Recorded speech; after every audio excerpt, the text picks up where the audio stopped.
शेती करताना जनावरांकडे केवळ उत्पन्नाचं साधन म्हणून न पाहता सेवाभावातून त्यांचे पालन करणारे कुटुंब पुणे जिल्ह्यातल्या इंदापूर तालुक्यात आहे। त्यांच्या गोठ्यात विविध जातीवंत 150 गायी असून पठाण कुटुंबाची गोसेवा समाजातली वीण घट्ट करणारी आहे।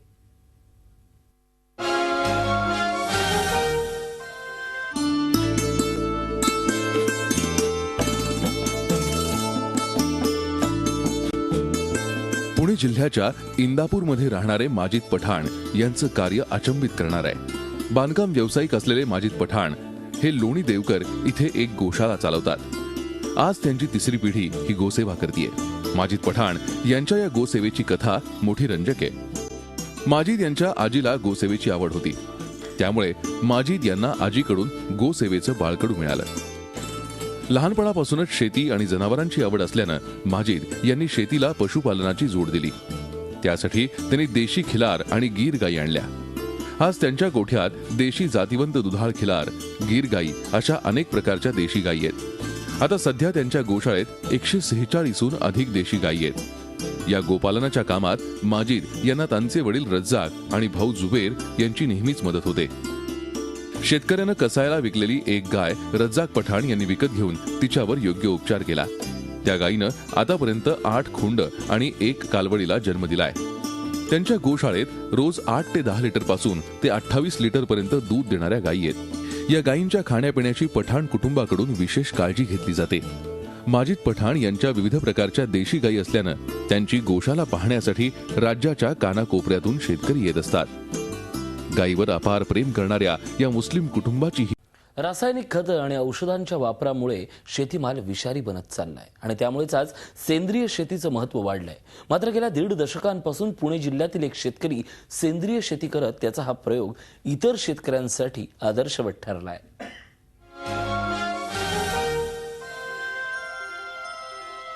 पुणे जिल्ह्यातील नारायण गावचे रहिवासी असलेले संतोष निंबारकर हा या मातीतला एक आगळा वेगळा शेतकरी। गेल्या 15 वर्षापासून वडिलोपार्जित 13 एकर शेती कोणत्याच प्रकारचं रासायनिक खत आणि औषधांचा वापर न करता पिकवण्याची किमया या बहादर बळीराजानं करून दाखवली आहे। संतोष निंबारकर हे आपल्या शेतीमध्ये पालेभाज्या, धान्य तसंच कडधान्य पिकवतात। विशेष म्हणजे 12ही महिने त्यांच्या शेतात 15 ते 20 प्रकारच्या पालेभाज्या पाहायला मिळतात। त्यांच्या या रासायनिक खत आणि औषध रहित पालेभाज्यांना मोठी मागणी आहे। निंबारकर हे पारंपरिक पद्धतीने शेती करतात। मशागतीसाठी कोणत्याच प्रकारच्या आधुनिक यंत्राचा वापर ते करत नाहीत। शेतासाठी केवळ देशी गायीचं शेणखत वापरतात, तर फवारणीसाठी गोमूत्रापासून एक मिश्रण तयार करून ते पिकांवर नियमितपणे फवारतात। संतोष यांची ही पारंपरिक पद्धतीची शेती पाहण्यासाठी राज्यातील शेतकरी आवर्जून येतात। आज ऑर्गॅनिक शेतीचं महत्त्व वाढत असताना संतोष निंबारकरांची शेती ही भविष्यातील आदर्श शेती ठरू पाहतीये। पारंपरिक शेतीचं पुनरुज्जीवन करणारं या बळीराजाचं योगदान अतुलनीय आहे। पाणी टंचाई ही मनमाड शहराच्या 5वीलाच पुजलेली। आजही मनमाड शहराला 15 ते 20 दिवसाआड पाणी पुरवठा होतो। मात्र ही टंचाई दूर करण्यासाठी अशोक परदेशी यांनी पाणी अडवा पाणी जिरवा ही चळवळ हाती घेतली आणि लोकसहभागातून शहरातील 40% नागरिकांच्या पाण्याचा प्रश्न सुटला। मनमाड शहरातील माया बहिणींच्या डोक्यावरचा हंडा खाली उतरवण्याचं काम अशोक परदेशींनी केले असून त्यांची चळवळ दुष्काळग्रस्त भागातील जनतेसाठी मार्गदर्शक बनते आहे।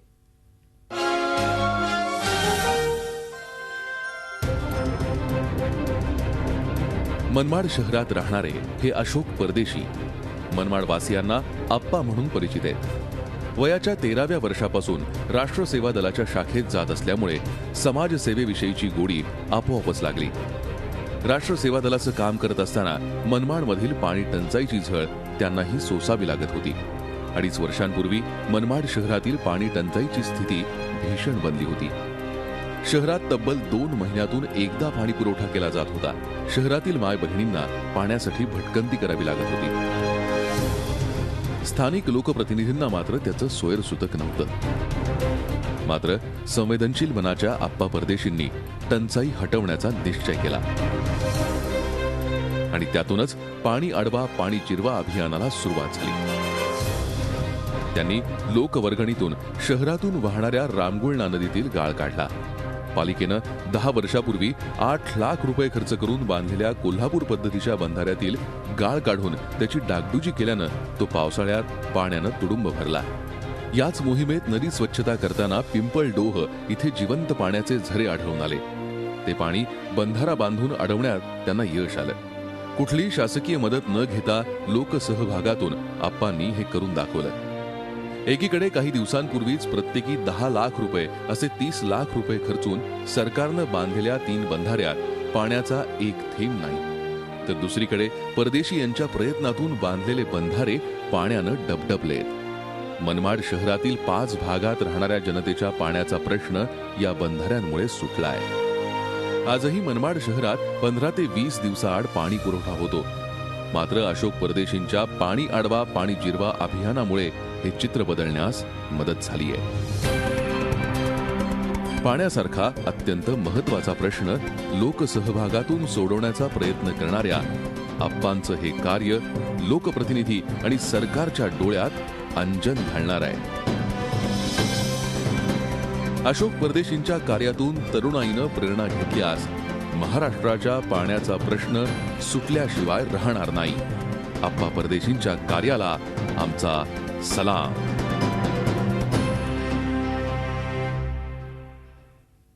शेतीमध्ये वारेमाप होणाऱ्या रासायनिक खतं आणि औषधांच्या वापरामुळे पिकांची गुणवत्ता कमी होत चालली आहे. त्यामुळेच आता ऑर्गॅनिक शेतीमालाला महत्त्व आलंय. यवतमाळच्या उटी गावात राहणाऱ्या विनोद मैन या निसर्गवेड्या शेतकऱ्यानं नैसर्गिक शेतीचा प्रयोग केवळ यशस्वी केला असं नाही, तर अनेक शेतकऱ्यांना नैसर्गिक शेतीकडे वळवलं.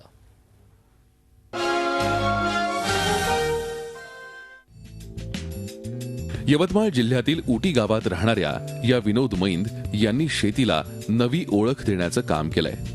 निसर्गानं माणसाला सर्व काही भरभरून दिलं असताना आपण महागडी रासायनिक खतं आणि औषधांच्या माध्यमातून विष पिकवतो असं विनोद यांना वाटतं. त्यामुळेच त्यांनी 8 वर्षांपूर्वी नैसर्गिक शेतीची कास धरली आहे. नैसर्गिक शेतीचे अभ्यासक सुभाष पाळेकर यांच्या विचारातून प्रेरणा घेऊन विनोद मैंद यांनी नैसर्गिक शेतीला सुरुवात केली.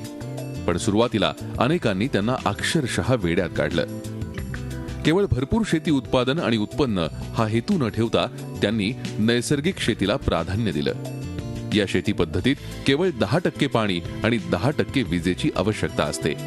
म्हणजेच 90% पाणी आणि विजेची बचत नैसर्गिक शेतीमुळे होते. तसंच या पद्धतीत शेती उत्पादनही भरपूर मिळतं.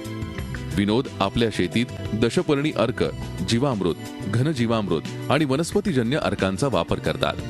जीवामृत आणि दशपर्णी अर्क हे घरीच तयार करत असल्यानं रासायनिक खतं आणि औषधांवरचा खर्च वाचतो. नैसर्गिक शेतीतील शेतमाल हा पूर्णतः विषमुक्त, पौष्टिक, दर्जेदार आणि स्वादिष्ट असतो. त्यामुळे त्याला बाजारात जास्त मागणी आणि भाव चांगला मिळतो. विनोद यांनी स्वतःच्या शेतात हा प्रयोग यशस्वी करून इतर शेतकऱ्यांना त्याचं महत्त्व पटवून दिलंय. विनोद मैंद यांच्या प्रयत्नामुळे यवतमाळमधील आज अनेक शेतकरी नैसर्गिक शेतीकडे वळलेत. नैसर्गिक शेतीच्या या प्रयोगामुळे विनोद मैंद यांना कृषी तंत्रज्ञ म्हणून पंचक्रोशीत शेतकरी ओळखतात. यवतमाळ जिल्ह्यात शेतकरी आत्महत्येच्या सर्वाधिक घटना घडल्या असून जेरीस आलेल्या इथल्या बळीराजाला नैसर्गिक शेतीच्या माध्यमातून नवी उभारी देण्याचं काम विनोद मैंद करतायत. विनोद मैंद यांचा शेतीतील हा अभिनव प्रयोग शेतकऱ्यांना दिशादर्शक ठरणार आहे. शिक्षक इंग्रजीचा, मात्र खो खो सारख्या देशी खेळांसाठी त्याने आपलं आयुष्य वाहून घेतलं.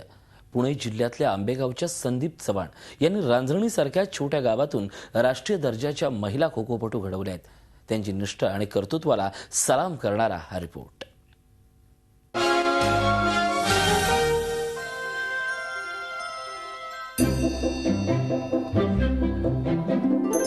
पुणे जिल्ह्याच्या आंबेगाव तालुक्यातील रांजणी हे एक छोटंसं गाव. या गावातील नर्सिंग विद्यालयाच्या प्रांगणावर सकाळी आणि संध्याकाळी मुली खो खोचा सराव करताना तुम्हाला दिसतील. वर्षाचे 365 दिवस इथे मुलींची गर्दी असते.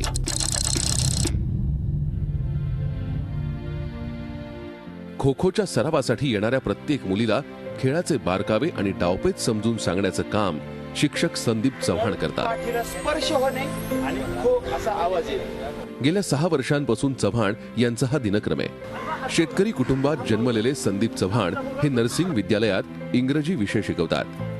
इंग्रजीचे शिक्षक असलेले चव्हाण हे हाडाचे खेळाडू आहेत. त्यांचं खेळावर प्रचंड प्रेम असल्यानं ग्रामीण भागातील मुलामुलींना खेळाचं प्रशिक्षण मिळावं असं त्यांना मनोमन वाटत होतं.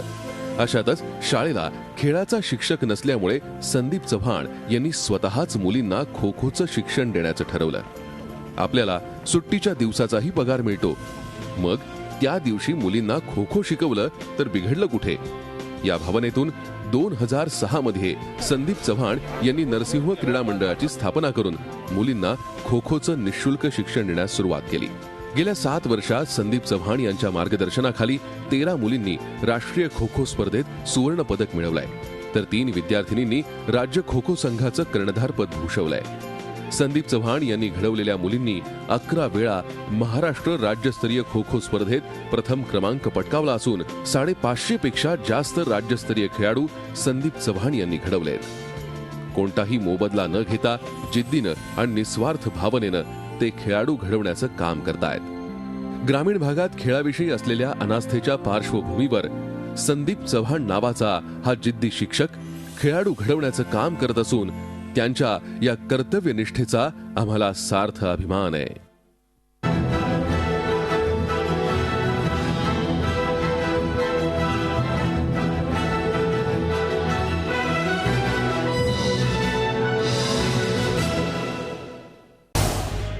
झी 24 तास रहा एक पाऊल पुढे.